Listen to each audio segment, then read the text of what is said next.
Olá, meu nome é Ricardo Silva Coelho, fui orientado pela professora Mônica Cristina Teixeira e vou apresentar para vocês a minha dissertação de mestrado no nome Biorremediação de solos contaminados com arsênio por meio de lavagem de solo usando biosurfactantes.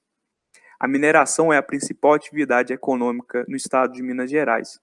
Em especial, a mineração de ouro pode levar à contaminação de solos por arsênio. O arsênio é um elemento tóxico, cancerígeno e prejudicial ao meio ambiente. A proposta dessa pesquisa é investigar formas ecológicas e igualmente eficientes para a remoção de arsênio em solos de minas de ouro abandonadas. Foram realizadas seleções de consórcios de bactérias redutoras de sulfato e resistente a alta concentração de arsênio. Essas bactérias foram testadas para a produção de biosurfactantes. Foram também coletadas amostras de solos de minas de ouro abandonadas.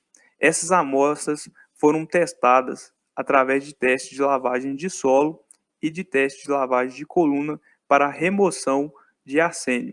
Foram também empregados os extratos diferentes para comparar com a eficiência de remoção dos nossos biosurfactantes.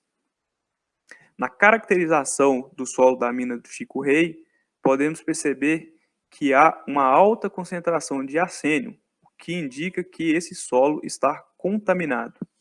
Foram também feitos testes de tensão superficial nos nossos extratos de biosurfactantes.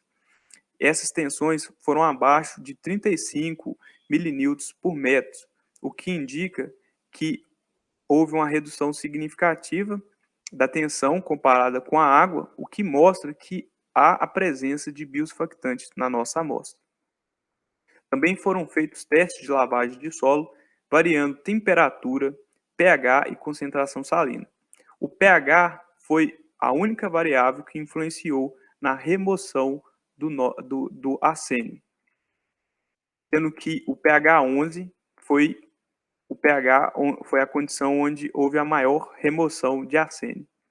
Os possíveis aumentos da mobilização do arsênio devido ao aumento do pH está ligado à interação de grupos carboxílicos possivelmente presentes nos biosurfactantes com metais catiônicos, os quais podem se ligar com arsênio através de ligações metálicas, aumentando assim a sua solubilização. Também poderia ter ocorrido a solubilização de matéria orgânica que levaria em si a liberação de arsênio, algo pouco provável já que nosso solo não apresentava material orgânico. O outro motivo é o aumento da interação eletrostática repulsiva que favoreceria a mobilização dos ânions arsenicais. E, por fim, a redução da tensão interfacial entre o biosurfactante e o solo, permitindo o aumento da mobilização do arsênio adsorvido no solo. Também foram feitos testes para analisar as frações de remoção do arsênio e também os possíveis mecanismos. Para isso, foram feitos testes utilizando metodologias de referência da literatura. A remoção dos nossos biosurfactantes atingiu valores semelhantes à remoção dos ácidos orgânicos, o que poderia levar a concluir que a fração removida dos nossos biosurfactantes foi a fração de arsênios solúveis, arsênios fracamente adsorvidos e arsênios fortemente adsorvidos através do mecanismo de troca iônica. Também foram realizados testes utilizando agentes extratores comumente empregados como a saponina, a lecitina de soja, o SDS, o EDTA e os extratos biosurfactantes. Nós podemos notar nos resultados que o EDTA foi o agente extrator que apresentou maior remoção. O comportamento do EDTA, aumentando a sua remoção também com o aumento de pH em pHs mais alcalinos, apresentou então que o EDTA apresentava semelhanças com os nossos biosurfactantes, o que pode levar a concluir que os nossos biosurfactantes apresentam grupos funcionais semelhantes aos grupos funcionais nas moléculas de EDTA.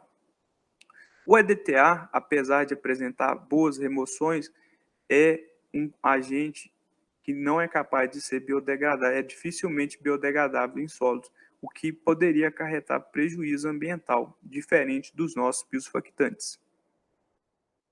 Também foram feitos testes de remoção em colunas, realizando-se 10 ciclos, e a remoção obtida foram valores de até 25% de remoção. Lembrando que, apesar dos 25% de remoção, o objetivo dessa técnica é remover o arsênio que estaria biodisponível e não totalmente o arsênio, já que o arsênio presente de forma cristalina, ele não teria necessidade de ser removido, e sim os arsênio que estaria nas suas formas biodisponíveis.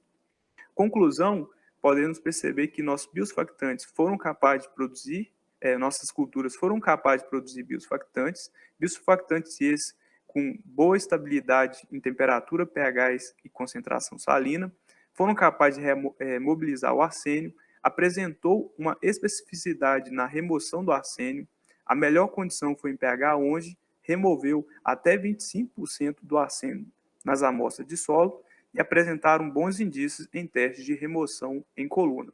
Esse é o resultado do nosso trabalho, um artigo publicado. Muito obrigado, era isso que eu tinha para apresentar hoje.